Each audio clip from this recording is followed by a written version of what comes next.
Hi ಎಲ್ರಿಗೂ ನಮಸ್ಕಾರ. ನಾನು ನಿಮ್ಮ ರಾಜಿ. ವೆಲ್ಕಮ್ ಟು ರಾಜಿ ಅಡುಗೆ.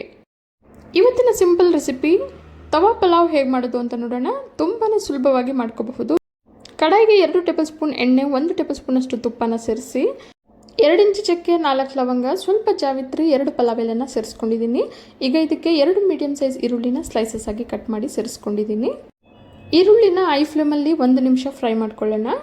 2 ಟೀ ಸ್ಪೂನಷ್ಟು ಶುಂಠಿ ಬೆಳ್ಳುಳ್ಳಿ ಪೇಸ್ಟನ್ನು ಸೇರಿಸಿ ಶುಂಠಿ ಬೆಳ್ಳುಳ್ಳಿಯಲ್ಲಿರೋ ಹಸಿ ವಾಸನೆ ಹೋಗೋವರೆಗೂ ಫ್ರೈ ಮಾಡ್ಕೊಳ್ಳೋಣ. ಶುಂಠಿ ಬೆಳ್ಳುಳ್ಳಿ ಎಲ್ಲ ಚೆನ್ನಾಗಿ ಫ್ರೈ ಆಗಿದೆ. ಈಗ ಇದಕ್ಕೆ ಅರ್ಧ ಕಪ್ಪಷ್ಟು ಸಣ್ಣಗೆ ಹೆಚ್ಚಿರೋ ಆಲೂಗಡ್ಡೆ, ಅರ್ಧ ಕಪ್ಪಷ್ಟು ಸಣ್ಣಗೆ ಹೆಚ್ಚಿರೋ ಬೀನ್ಸ್, ಹಾಗೆ 1 ಕ್ಯಾರೆಟನ್ನು ಸಣ್ಣಗೆ ಕಟ್ ಮಾಡಿ ಸೇರಿಸ್ಕೊಂಡಿದ್ದೀನಿ. ನಂತರ 2 ಮೀಡಿಯಮ್ ಸೈಜ್ ಫಾರಮ್ ಟೊಮೊಟೊನ ಕಟ್ ಮಾಡಿ ಸೇರಿಸ್ಕೊಳ್ತಿದ್ದೀನಿ. ರುಚಿಗೆ ತಕ್ಕಷ್ಟು ಉಪ್ಪನ್ನು ಸೇರಿಸಿ ಮೀಡಿಯಂ ಫ್ಲೇಮಲ್ಲೇ ತರಕಾರಿ ಎಲ್ಲ ಚೆನ್ನಾಗಿ ಬೆಂದು ಸೈಡಲ್ಲೆಲ್ಲ ಎಣ್ಣೆ ಬಿಡೋವರೆಗೂ ಫ್ರೈ ಮಾಡ್ಕೊಳ್ಳೋಣ. ನೋಡಿ, ಈಗ ತರಕಾರಿ ಎಲ್ಲ ಚೆನ್ನಾಗಿ ಬೆಂದು ಸೈಡಲ್ಲೆಲ್ಲ ಎಣ್ಣೆ ಬಿಟ್ಟಿದೆ. ಈಗ ಇದಕ್ಕೆ 1 ಕ್ಯಾಪ್ಸಿಕಮ್ನ ಸಣ್ಣ ಕಟ್ ಮಾಡಿ ಸೇರಿಸ್ಕೊಂಡಿದ್ದೀನಿ. ನಂತರ 1 ಟೀ ಸ್ಪೂನಷ್ಟು ಪಾವ್ ಭಾಜಿ ಮಸಾಲ, ಹಾಗೆ 1 ಟೀ ಸ್ಪೂನಷ್ಟು ಖಾರದ ಪುಡಿಯನ್ನು ಸೇರಿಸಿ 2 ನಿಮಿಷ ಚೆನ್ನಾಗಿ ಫ್ರೈ ಮಾಡ್ಕೊಳ್ಳೋಣ. ಪಾವ್ ಭಾಜಿ ಮಸಾಲ ಬದಲಿಗೆ ಅರ್ಧ ಟೀ ಸ್ಪೂನಷ್ಟು ಧನಿಯಾ ಪುಡಿ, ಅರ್ಧ ಟೀ ಸ್ಪೂನಷ್ಟು ಗರಂ ಮಸಾಲಾನ ಸೇರಿಸ್ಕೋಬಹುದು.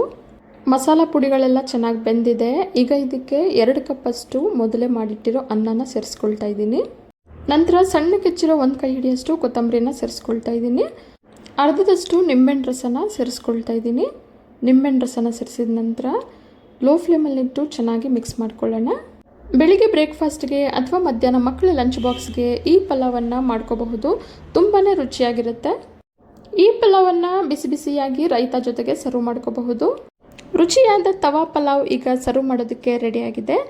ತುಂಬಾ ಈಸಿಯಾಗಿ ಹಾಗೆ ರುಚಿಯಾಗಿ ಮಾಡಿರುವಂಥ ಇವತ್ತಿನ ತವಾ ಪಲಾವ್ ನಿಮಗೆಲ್ಲ ಇಷ್ಟ ಆಗಿದೆ ಅಂದ್ಕೊಂಡಿದ್ದೀನಿ. ಇಷ್ಟ ಆಗಿದರೆ ಈಗಲೇ ಒಂದು ಲೈಕ್ ಮಾಡಿ, ಹಾಗೆ ನಿಮ್ಮ ಫ್ಯಾಮಿಲಿ ಆ್ಯಂಡ್ ಫ್ರೆಂಡ್ಸ್ ಜೊತೆ ಶೇರ್ ಮಾಡಿ. ಮತ್ತಷ್ಟು ಸುಲಭ ಹಾಗೂ ರುಚಿಯಾದ ರೆಸಿಪಿಗಳಿಗೋಸ್ಕರ ರಾಜಿ ಅಡುಗೆನ ಸಬ್ಸ್ಕ್ರೈಬ್ ಆಗೋದನ್ನು ಮರಿಬೇಡಿ. ಇನ್ಯಾಕೆ ವೆಯ್ಟಿಂಗ್, ಶುರು ಮಾಡಿ ಕುಕ್ಕಿಂಗ್ ಅಂತ ಹೇಳ್ತಾ ಮತ್ತೊಂದು ರುಚಿಯಾದ ರೆಸಿಪಿಯೊಂದಿಗೆ ಮುಂದಿನ ವಿಡಿಯೋದಲ್ಲಿ ಸಿಗೋಣ. ಧನ್ಯವಾದಗಳು.